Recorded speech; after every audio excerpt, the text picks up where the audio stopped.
makeshift. I'm only gonna call it out once. I don't want to invade too much. But yeah, consider contributing it just because you're a fan of Frankie. Not because you want the plushie, not because you watch her stream, but just because you're a fan of her and you want to support her. And like, it'll make her happy. That's all I care about, dude. That's why I will contribute to this, but I won't subscribe to her channel. Because I legitimately would just like brighten their day. You know what I mean? They really want it. But only got 4 days. Don't dilly-dally.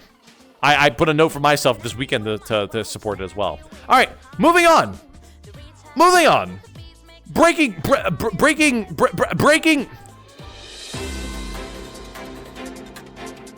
He did the thing. I forgot to do the thing lately. We're +1 to me. Good RP, Rexon. Perfect RP. Breaking news, ladies and gentlemen. Twitch has admitted that view botting is a thing. I'm just kidding. It turns out, chat, that Shroud literally called on view botting, specifically right here. I gotta tell the sense. That guy did. Feel my sense? I'll be honest, there's no way anyone's asking for your sense in this game. I don't know. That's crazy. Dude, they did. What do you want? They were probably a bot. bot. Can't they ask for I don't know. That's probably not a real person. Can you verify that that's a real human being? Yeah, I mean, of course. He's on Twitch. It's real. There's no view bots or fake bots on Twitch, dude. You should start view botting, Matt. Dude, actually, I've been thinking about suggesting view botting to a lot of people because they don't do anything about it. There's countless streamers on. Now, if you're wondering why this clip is relevant, it's not relevant because a big streamer brought it up. It's relevant because 2 days, count it, 2 days after this clip was exposed online, Twitch suddenly decided to address view botting.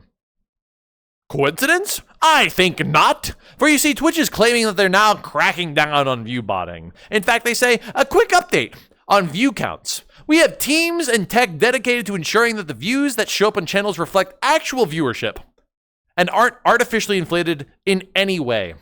Ultimately, metrics should represent the real and growing communities that show up. So Twitch warned viewers worldwide that if your channel was view botted or if some of your viewers are artificially inflated, you will see an impact. You will see an impact. That's right, streamers. You'll see an impact to your stream. Speaking of impact, chat, wait, where is it? Where is it in my notes? Here. Oh, perfect. Speaking of view botting, chat, E just broke the Twitch record for the most concurrent viewers on a stream and they quoted 10.8 billion people. Now, I don't want to be that, 10.8 million. I don't want to be that guy, chat. But I couldn't help but notice that Twitch claims that you may notice these changes appearing. And then this happened. Now, you may say to yourself, but Rexon, that could be 10.8 million people. Definitely. It was a huge show, a huge production, a massive audience. You'd be rightish. Except, I don't know, dude. If I were to take some basic metrics, hear me out, some basic math here, and I looked at E/E's Twitch channel, E/E has close to 20 million followers. Name me a streamer who streams to 50% of their viewers or follower count. It doesn't work that way. The followers keep going up and the view count typically averages out quite often. 10.8 million isn't a real number. The reason why that is, chat, is because Twitch continues to do nothing about view botting because they can't address it. And on top of that, embedding. Does anybody know what Fextra Life is? Fextra Life is a website that is most commonly associated with all the Dark Souls-like Wikipedia pages.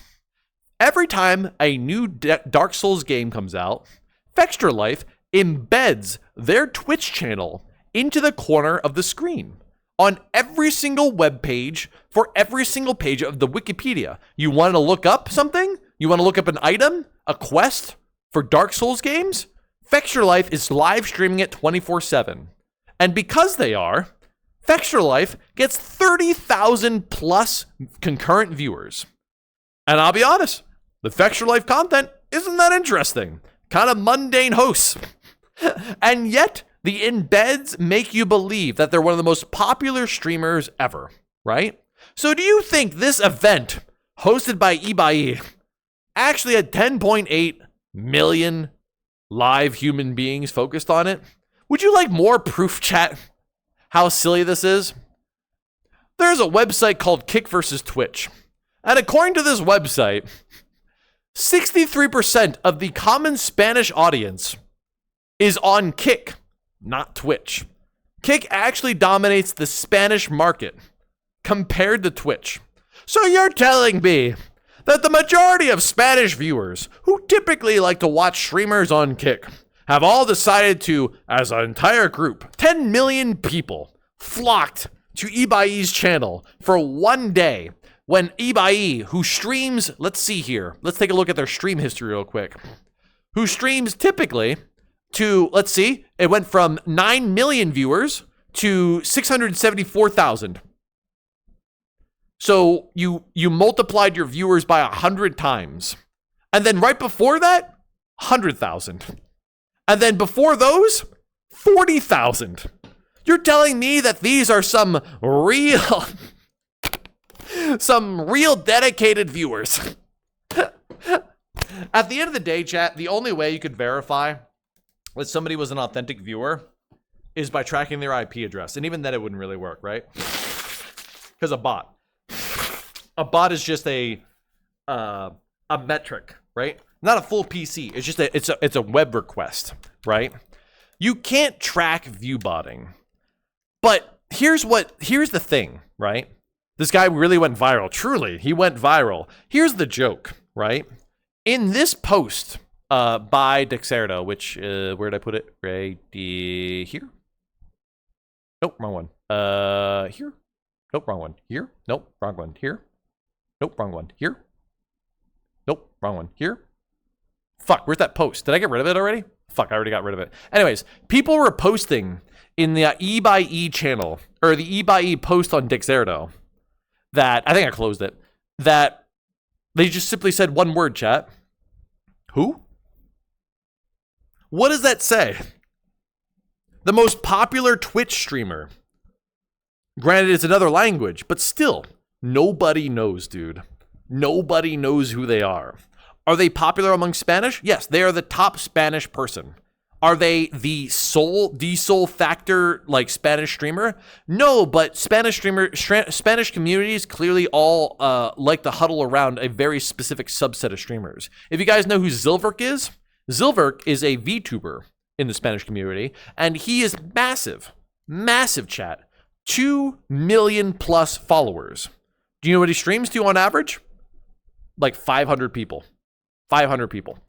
So that kind of shows you the ratios. Remember, there's a ratio to consider here. Spanish soccer streams are massive. I'm sure they are. But I'm also sure that 10.8 million people weren't actively watching this stream. Or sorry, 9.8 apparently. Dixer got the thing wrong. But yeah, you can see right here. Look at this. That figure shattered the previous record of 3.8 million viewers. Also set by the same guy last year. So you're telling me he tripled from 3 million to 9 million. You don't do that over the course of a year. And remember, chat, doubling is harder the bigger the number is. You know what I mean? Going from 1 million to 2 million is a lot harder than going from 100 to 200. It is insane. So anyways, I just thought the news couldn't have been more contradictory as of late, and I wanted to bring it to attention because I think it's funny. I think it's hilarious. Crazy growth, that is a word that we could say about this, for sure. Absolutely. And then I also had this post here. Twitch CEO claims thousands of small streamers are viewbotting. First of all, Dexerto is a dog shit news website, but I use it because it's easy to access news. You just got to read between the lines. This is the most grabby bullshit headline you'll ever read, because the truth is, chat, he's right. Thousands of small streamers are viewbotting, but there's a very, very strong context that's missing here. View bots happen whether a streamer likes it or not, right? View bots could be happening for anybody. If somebody is a simp for a streamer, Neuro, for example, right? Not saying that everybody view botting, but if somebody is a simp for a streamer, they will help inflate their views because they're a simp, a psychopathic simp, a cult member, dare I say. Complete coincidence, right? And they will think that they're helping you by giving you bots for your stream. I've seen it. You've seen it. We've all seen it, right? I think the most accurate streamers that I've ever seen stream are the ones where I watch their view count suddenly go down by 300 and then go up by 500 and then go down by 600 and then go up by 800. Meanwhile, I've seen streamers who are at 5,000 viewers, right? Some arbitrary number like 5,134, and it stays there.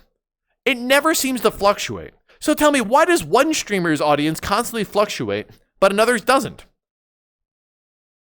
Consider that the next time you watch a streamer, you might have a better impression about who is getting view botted.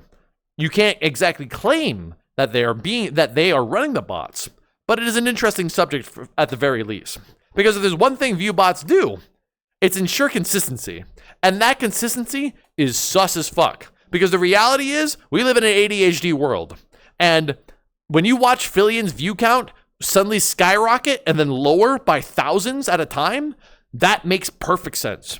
She literally has an ADHD audience. If she does the wrong thing on stream, if she starts talking mathematics like I proved on stream, people will fucking dip in the thousands, just like that. It's insane, but it's the truth. You know what I mean? And it proves that at least in that case, there's not a lot of bots. It's insane. Look at it. Watch her view count dip whenever she starts a sponsored segment.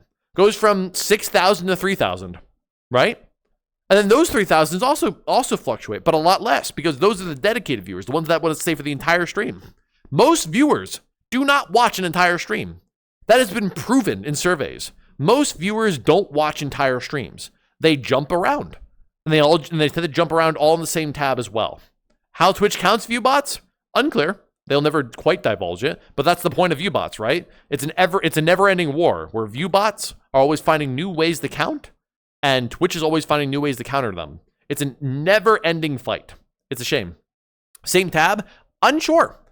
I remember Fufu telling me that she loves...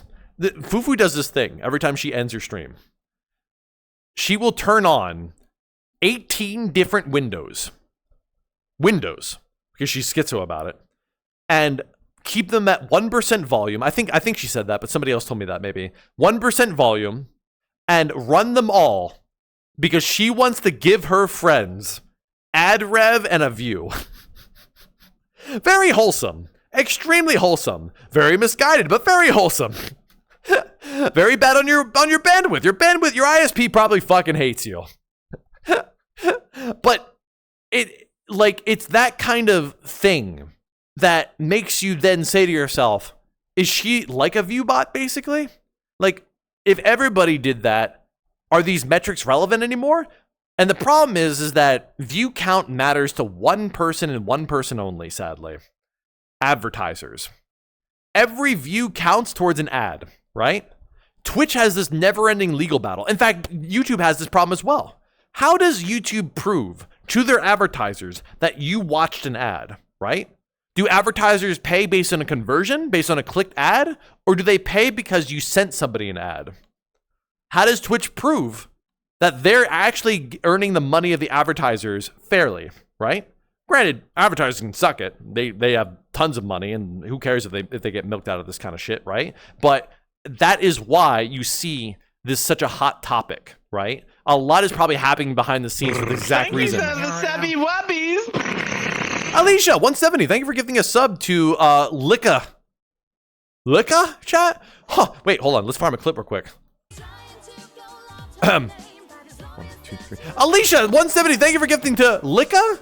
Alicia, who's Licka? Let me know. Who's Licka, chat? What's a Licka? I don't know what a Licka is. Can somebody describe to me what a Lick at these nuts! Ah! Ah! Sorry, I had to do just business. Anyways. Give me a chance to clear out some of these tabs. I can't clear Frikey for some reason. Just won't let me. I can't clear that one either. That's fine. Whatever. Can't clear that one. That's fine. Oh, I cleared that one. That's fine. Clear that one. Clear that one. Clear that one. Clear that one. Thank you. Clear that one. Thank you. All right, back to this, and then we're done with that, and we're done with that, and we're moving on with new breaking news. Wish I was a view bot for that. Thank you, the Savvy Wappies. You read a script like Philly, and that's crazy. No, what that was, chat, was my attempt at improv. That's what that was.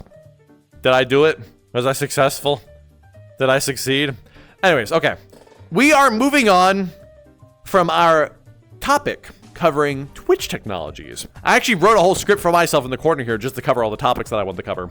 But we are moving on from Twitch to dun dun dun dun dun dun dun internet topics, because, and you may have gotten a preview from it, but actually I'm gonna go pee real quick. All right, here's what we're gonna do.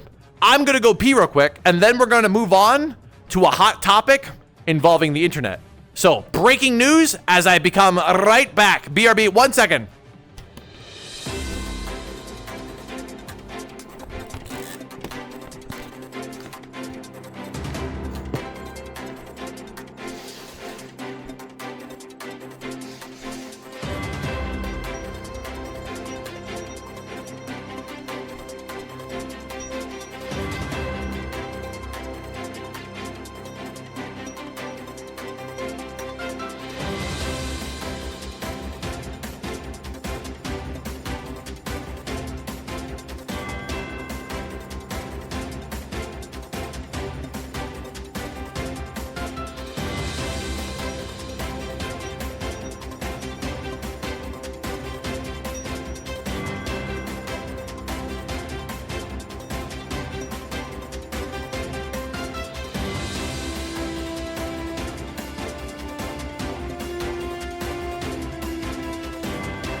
Only my foot tracker turned off. Only my left foot tracker turns off, and I have no idea why.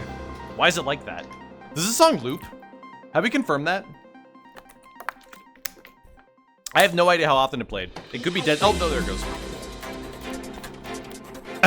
Peebo Wash? Oh, you know. Oh, you know.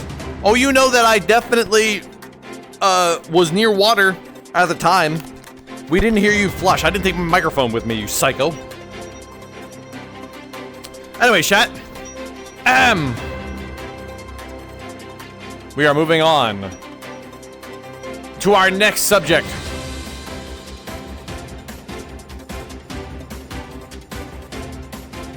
In 3, 2, 1. Chat, breaking news. You can't look at porn anymore. I know, a disaster all around. For you see, the UK Online Protection Act has been established. And it has led to quite the shit show. For those of you that are unaware of this, the UK, or whatever the hell they call themselves, is a collective of places in Europe that really think that you should not be capable of viewing porn unless you verify who you are with either A ID scan, a government ID scan, or B, a face scan. Now, the face scan not only requires you to use your face, but it also requires you to do expressions. Got it? Now, here's the interesting things. UK is Scotland, England, Wales, and Northern Ireland. UK, what? What? I thought Wales was in Scotland. Anyways, whatever. Anyways, the point is that this is really funny because it was made by a bunch of people who don't know how technology works. And it's the classic tale. It's a classic tale of governmental figures thinking they know what's best until somebody just goes ahead and reminds them that you can break everything in a nutshell. So, what are the rules? Who cares? What about VPNs? And here's the funny thing that I saw.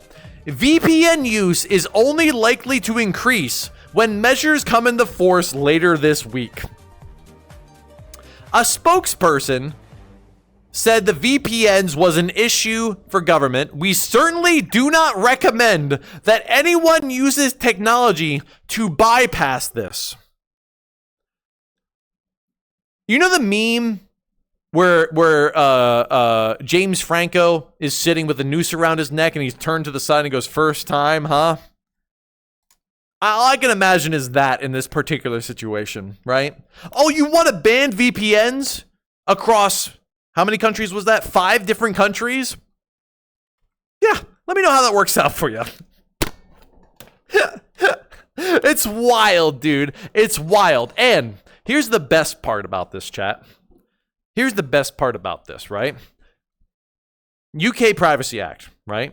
Every company under the sun wants money, right? Every national company wants money. Xbox wants money. Spotify wants money. Discord wants money. So they have to abide by this rule specific to the country, right? And here's the real kick. They expect you, the company, to create a solution to deal with this. The government didn't sponsor a universal catch-all solution for this. So every single different company has a different means of getting you to verify who you are. As an example, Discord wants you to use your face. However, people have found that you can just use Death Stranding instead to verify who you are. Now, Rexon, didn't you say before that you have to open and close your mouth? Yeah, Death Stranding is a game where you basically play The Sims, but with one character named Sam something. And you get to open and close his mouth whenever you fucking want to. And not only that, chat, but so people were like, oh yeah, Death Stranding. It's a really realistic game. I can't blame anybody for not inventing technology so good that it can prevent you from realizing that Sam Fisher, or whatever his name is, looks good, right? He looks like a human being. Of course it would fool any AI system. Until I realized that people could use Gary's mod instead.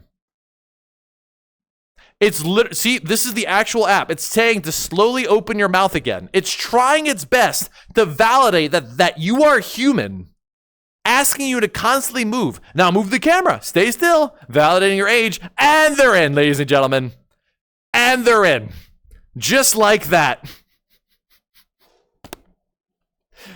Norman Reedus, but I don't remember, I forget the name of I think it's like Sam like Link or something like that. I don't know. Kojima has shitty names for characters.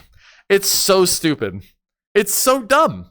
So what do you do about this? I addressed this before. I talked about this on stream one day, right? Because I thought about this a lot already. It's the same solution that you would apply to YouTube, or to VR chat. We were talking about VR chat and how to remove kids from it, right? And what you need to do is force people to provide their IDs. And your ID would be tied to your online presence at all times. Is that the right solution? Absolutely fucking not. Is there a solution that can sort of skirt the line for that? Nope. Guess what you do? You don't do anything. You waste taxpayer money making this shit. That's what you do. You can't solve this problem unless you lead a literal totalitarian government. That's the solution, chat. That's it. That's what you have to do. You have to have that level of power. And nobody wants that, right? If you wanted to do this, then the government should have been involved with the internet from the very start. But that's not how the internet worked, right? The internet is the closest thing to like global freedom that we have. That omits all basic laws across all countries, right? And it's not going to change because the internet is so far gone that the only thing you could do is pull a North Korea at this point and create a giant firewall, which people bypass, by the way. That's it.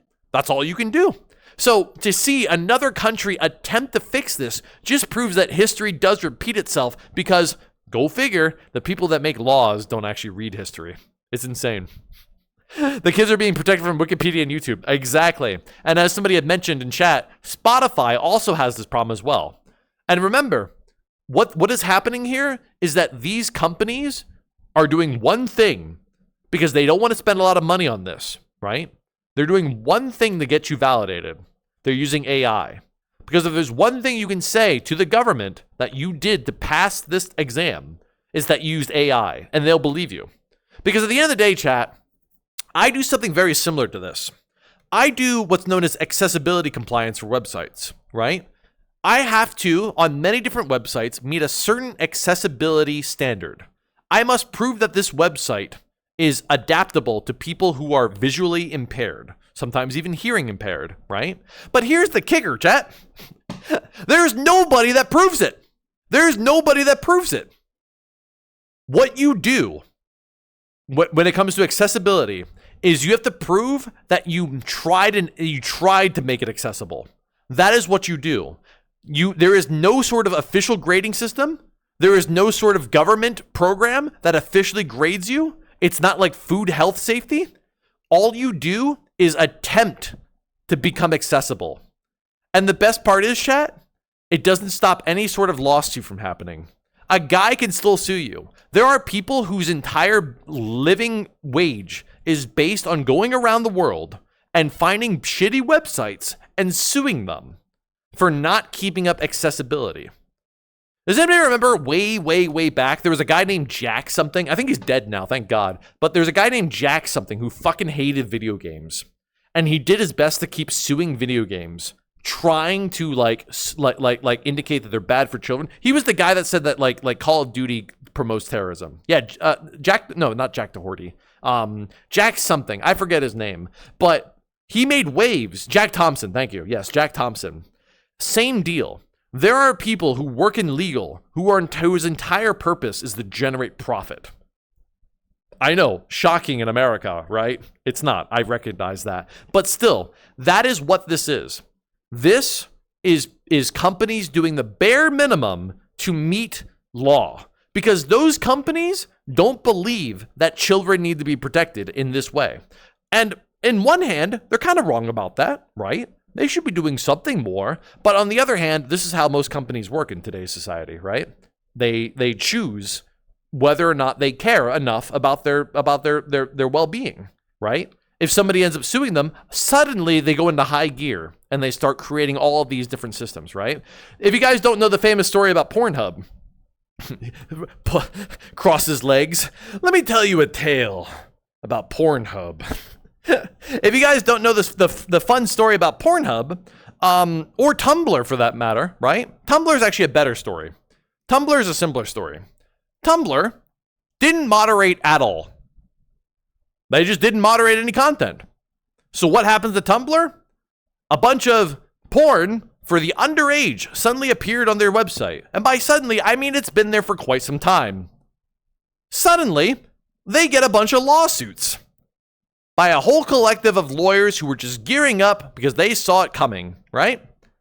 What did Tumblr do as a response to it?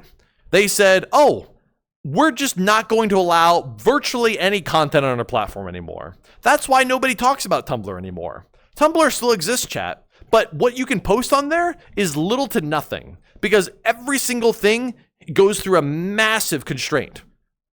The proof is the fact that Tumblr is an example of a website just like Discord, just like Spotify, just like Xbox. They don't care until somebody sues them finally.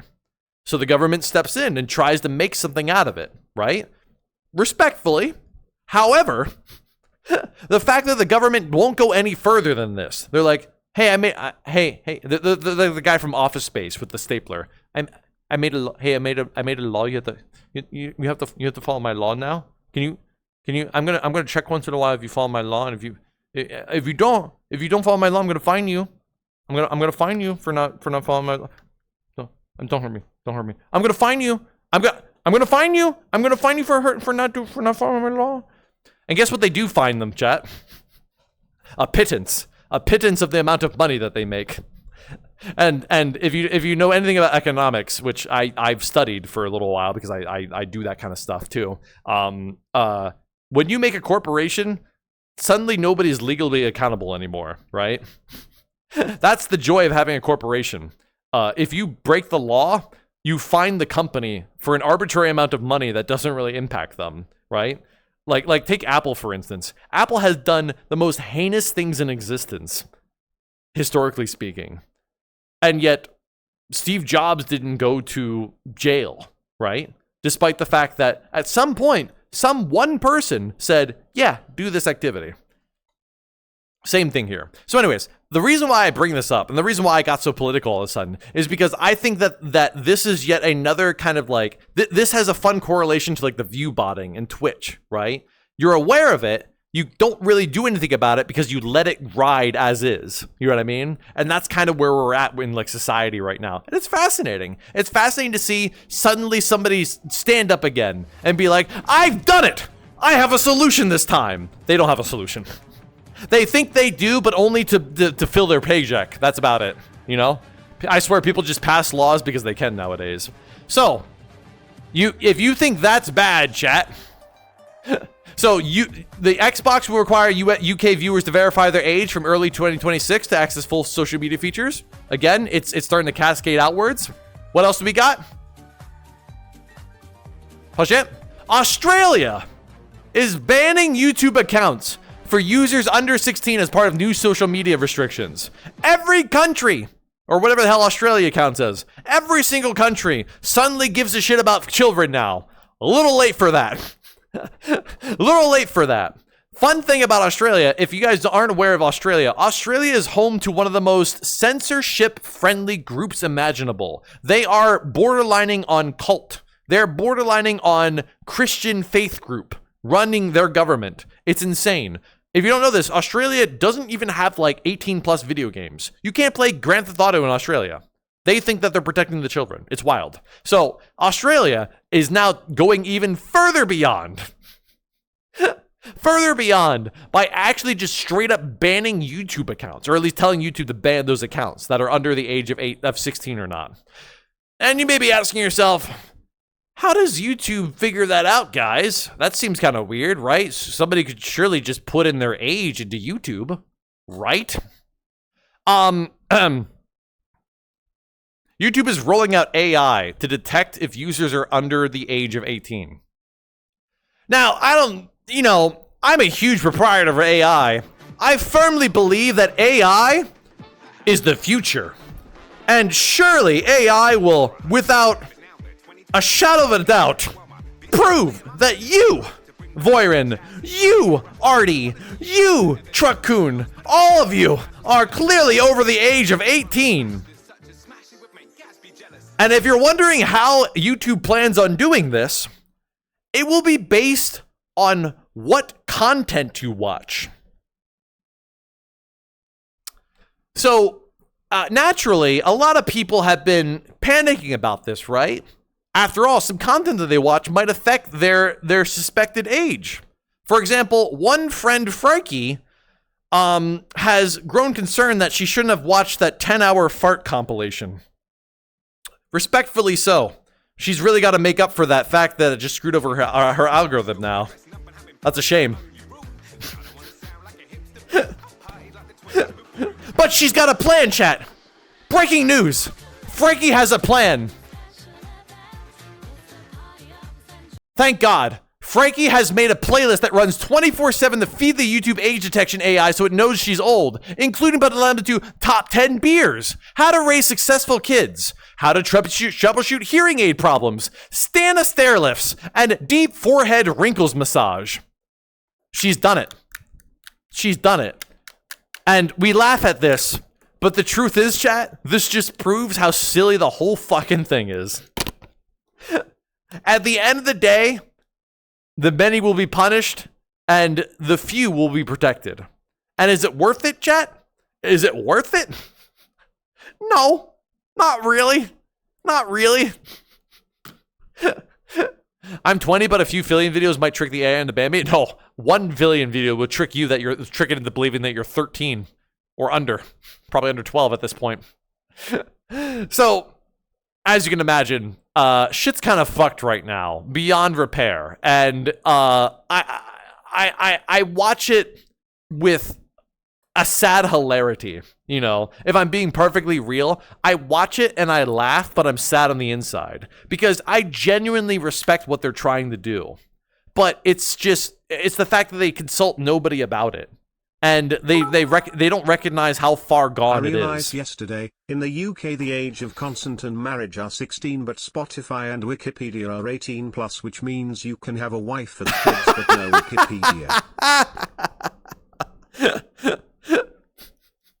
That's so good. That's so good. You can't even have a wedding in Europe played to the tunes of your favorite Spotify playlist. Can you imagine just a future where that's the case? So Frankie moved to Australia for Silksong already? We'll cover that in a second. That's actually interesting that you brought up Silksong. But yeah, so at the end of the day, I think the greatest analogy that's modern before this even happened was AI, right?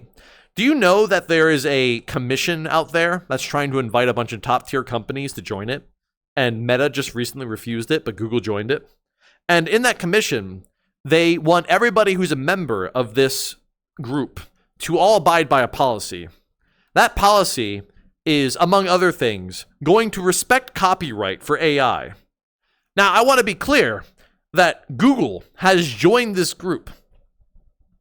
Google has joined this group, but already have an AI. Little too late for that. Yes, exactly. You can join this group after already having established your data feed for your AI. There's nothing else to do, right? They can now retrain that AI on other AIs. They can retrain that AI on infinite data that they've already pirated.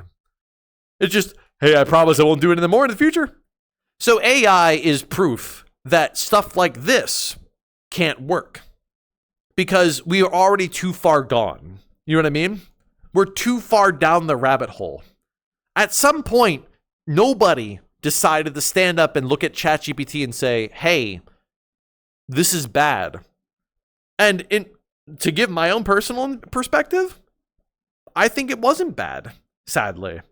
It's future. You know what I mean? I think some guy from Twitter said it too, but he said like remove all copyright law, right?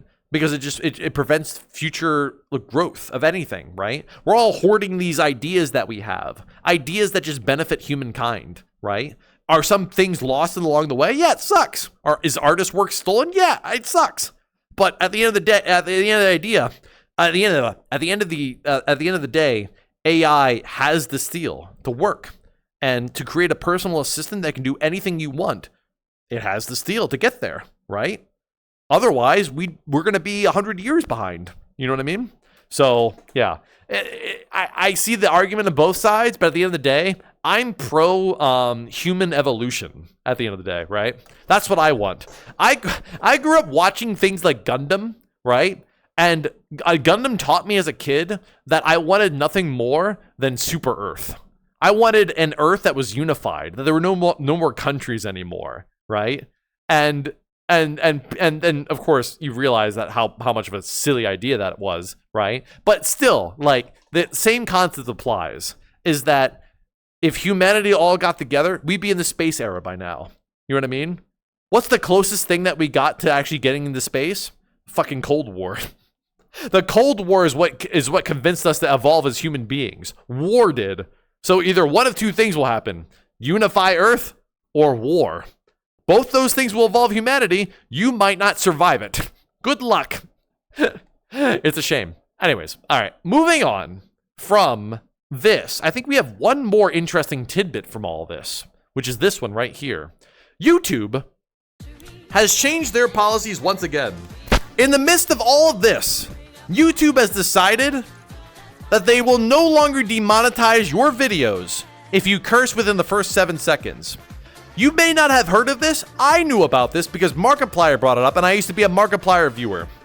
A lot of YouTubers brought it, or a lot of streamers brought it, or not streamers, a lot of YouTube creators brought it up a while ago. How silly it was, right?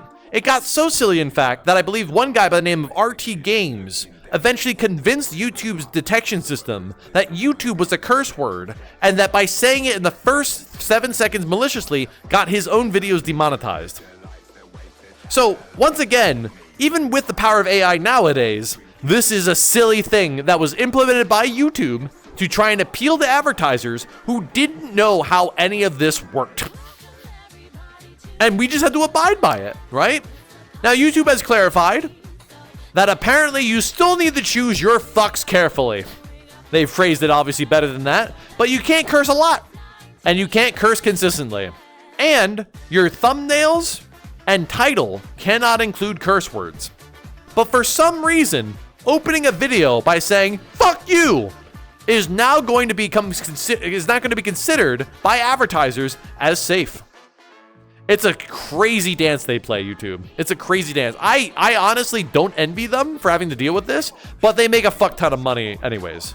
Next, Rexon video leaked. Yeah. Just me cursing out during the court stream. No, I don't think I cursed at all during the court stream, now that I think about it. Con did. I know that she did a bunch of times, but I certainly didn't. She twerked the entire time. So yeah, we got that going for us. And I forget if this one is topical to that as well. Yeah. On that same note, chat, YouTube's revenue has hit an all-time high. And that revenue attribution is to shorts. Now, I want to draw your attention to something that I posted on Twitter like a few weeks ago. So let's start with the first half. YouTube has made more money than ever thanks to shorts, and not only shorts, but AI being more suited to create short form videos. AI slop, right? But that's so funny considering that YouTube also has said that they don't want to monetize mass-produced or repetitive content. So who's the source of truth here, right? What CEO died and replaced the other one in the last 3 weeks or so? Again, it is companies saying things in order to sound like they're doing things. But they're just saying these things to appeal to the advertisers. They just want to keep making money and do the bare minimum, right? So YouTube wants to say this, but the truth is they don't give a shit what's put on their platform. They never did and they never will, right? The amount of revenue that they made appeals to their CEOs, and that's all that matters. There's not a single person that approves of cucking this kind of stuff for the sake of quality. There are entire AI YouTube channels that just post fake car design short reveals that get tens of thousands of views each. Precisely. To Voirin's point, I don't like this timeline. You're living in it, and the best thing you could do is attempt to convince people that authenticity is good. Or hear me out. Just don't be a part of it. You know what I mean? Embrace the slop. At the end of the day, it's we live in an interesting era. iPad kids are the thing right now.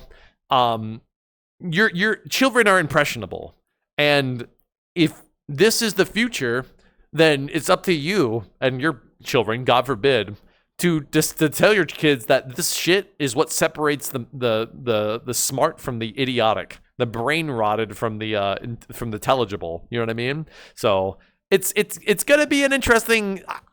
I am eager to see what will happen. Right? Life is short. We're all gonna die soon. Right? Soon, relatively speaking, in terms of how time works. But a lot will happen in the next 60, 70 years, and I'm really eager to see what will happen. You know, I'm very curious. I think it'll go downhill. I think that there's not going to be a single point where. Have you ever seen the movie from Comedy Central, Idiocracy? It's a joke, but the more you reflect upon it, the more you realize just how close we're getting there. And there's a reason why the writers of that movie wrote those jokes. It was a basis in reality. It was an exaggeration of what already was pretty bad. We're getting there, dude. We're getting there. All right, what's next? This was one other note that I had from YouTube.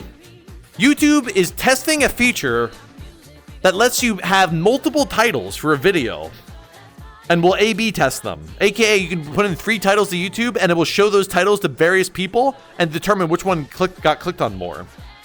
I love the idea. Took YouTube fucking forever to set it up, but I love the idea. YouTube already does this for thumbnails, believe it or not.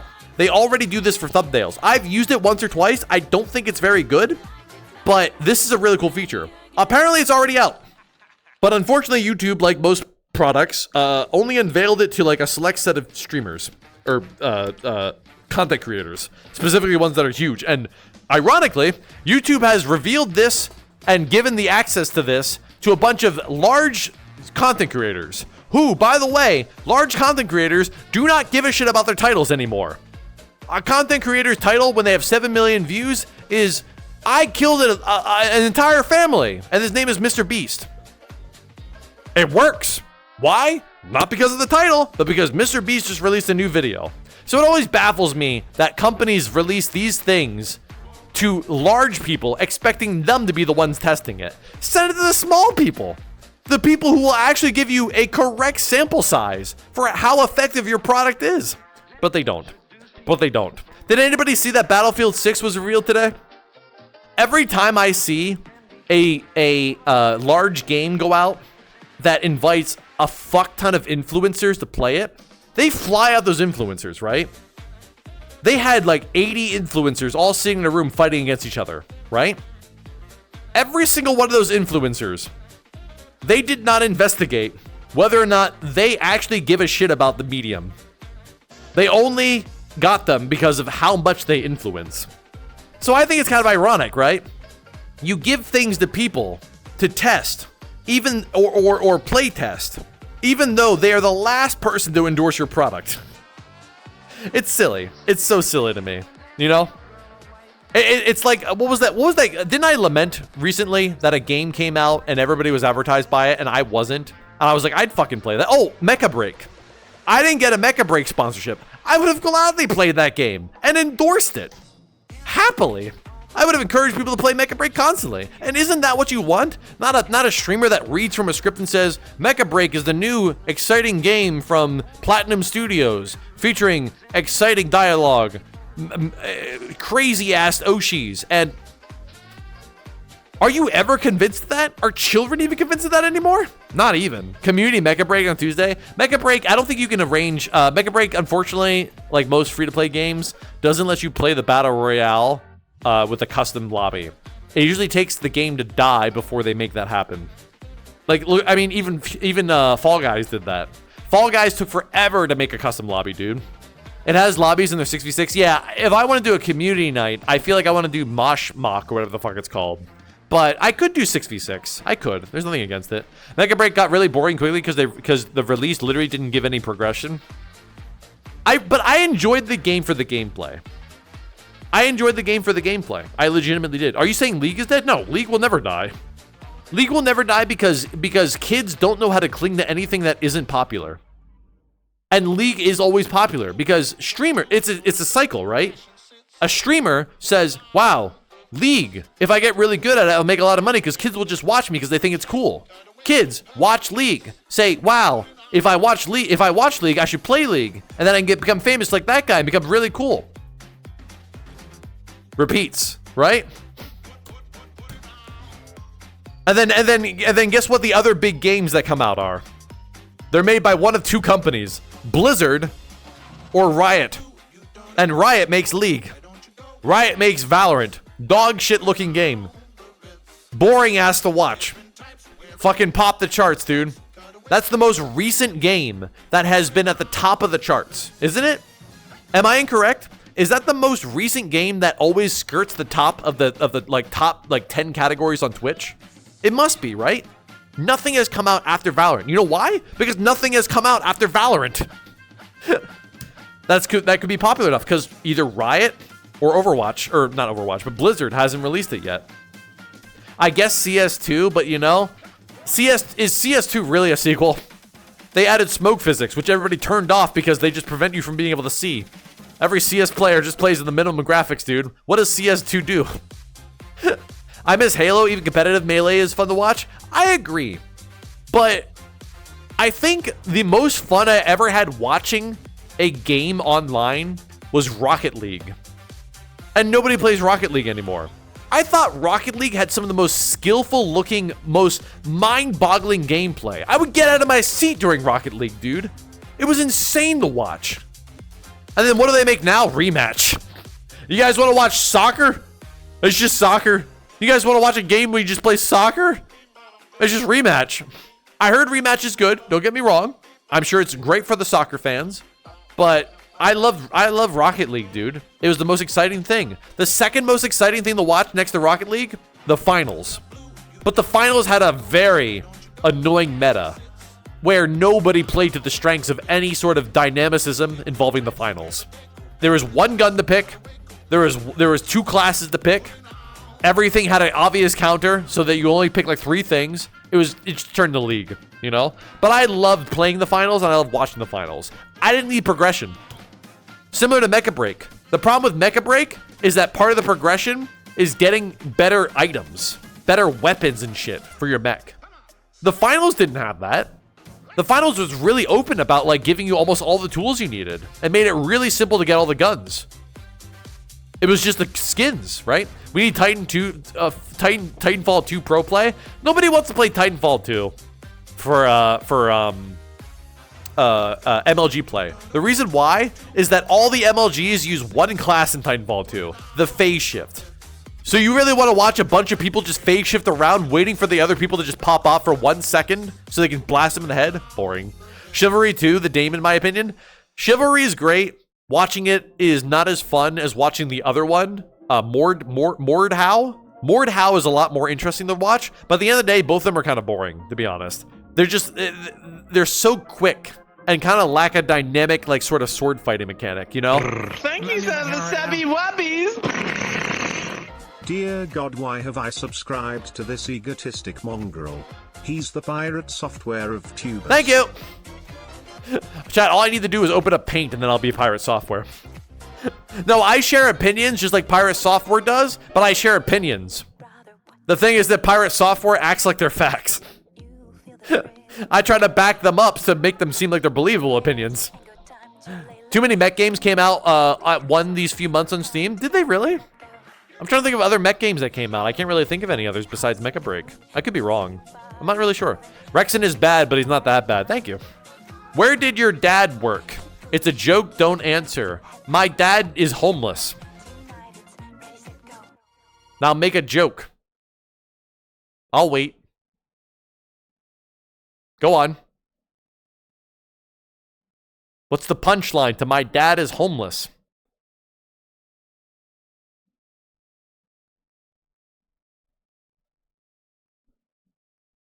D's nuts. Ah, I got him! Got me! He got me! Rah, rah. Ah, this guy. So fucking funny. Gundam Breakers came out around the same time. Oh, that's true. Yeah. Mecha Break was really, like, as a person who's a huge fan of Zone of the Enders, Mecha Break was really built by Zone of the Enders fans and for Zone of the Enders fans. But I do appreciate the fact that it tried to do something different. It didn't look like CSGO. It didn't play like CSGO. It didn't play like any game that I ever seen before. I thought it was really fun. I enjoyed Mecha Break, unironically. And I feel like because of the death of the game, the only people that will stay in the game are people who are obsessed and it's the one thing that they like to play, which means that they're really good at it, right? You won't get that sort of dichotomy where you play the game and you fight some good players, some bad players, right? Halo is the same way right now, right? Halo is full of a bunch of fucking tryhards. Try playing MCC right now. MCC is just chock full of tryhards. You'll have a better chance at fighting a well-balanced group of people in Infinite. It's a shame. But that's how popularity works. Popularity determines the fun of it. It's a cyclical cycle. It sucks. Have you played Star Wars Battlefront 2? I have. I don't like Battlefront 2. I think it's a travesty. I think what EA tried to accomplish with it is all the reason that you need to boycott it. But it's got a really strong following. And I don't blame them. I just don't think it's the game for me. I'd rather play Battlefield than play Star Wars Battlefront. I just don't find it fun, to be honest. Adding the Jedi to the game sucked, and adding vehicles to the game sucked, you know? I think that you should just make it pure person-on-person combat. That's it. Like, the most fun I ever had in PlanetSide 2 was when we didn't have vehicles and we were just invading a base and was just fighting down the corridors of the base. I don't know. I just like the idea where every player is the same and it's just you determining whether or not you survive or not. That's what I like about Halo and like playing on maps where there's no vehicles. 16-player maps, no vehicles, most fun I'll ever have in Halo. They don't exist though. Bigger the map, the more vehicles you gotta have apparently, and then the vehicles end up getting rushed towards. I want a game where I don't rush towards getting an item to have an advantage. I want a game where I rush to fight a player because I have fun fighting players, and I know I'm confident that I can fight them. You know what I mean? I guess For Honor is kind of close to that. You know what I mean? For Honor is kind of like that. There's nothing that you do in For Honor to improve your chances of winning outside of just fighting a player. Correct? I think. I could be wrong. I'm not sure. One time my entire team quit and I just decided to crouch and play and hide and seek with the other team. Goal was to time them out rather than meet the score limit. Oh, shit, Lumpy. You're one of those people. You're one of those people where you watch 7 out of 8 team members quit and you're like, bro, just quit so that we can all leave. Bro, just quit so that 8 other people can move on with their lives. You drive me nuts, Lumpy. Oh my god, you're the worst. Sareki wants a rematch with Korra. I would if Halo 4 had a more concurrent group of people. Because at the end of the day, it doesn't really matter if we're on the same team or opposing teams. There are 7 other players that if they're all tryhards, they're better. Right? I'm good at the game. I'm not MLG good at the game. Because those people memorize everything. They memorize everything on the map. Every vehicle, they do every single meta hack, every single trick. You ever seen those things on CSGO where somebody like what do they call it? Where you aim, but people can't see you, but you can see them. It's like crouch hacking or something like that. I forget what they call it. Scope ducking. I don't know. Something's crouch scoping. There's a word for it. I'm not sure. But stuff like that removes the point of the game to me. The fact that you're metagaming the game just to be able to get that kind of advantage, where's your skill? Where's your of the moment skill? Where's your quick thinking reflexes? You know what I mean? Same thing kind of like with like StarCraft, you know? It seems to be more about how fastly you can click on the keyboard rather than how much of a tactician you are. You're not pulling Sun Tzu maneuvers and it's the most mind-boggling strategy you've ever seen. They don't have that. It's just this guy pressed on his keyboard quicker than that guy. That's it. It's insane. It's all about your macros, you know what I mean? You're a sound whore for any FPS. Oh yeah, you listen intently. And that's fine. But remember, that gives you an advantage just as well, right? Because there's some kid out there who really wants to get good at the game but can't afford good headset. It's a shame. It's a shame.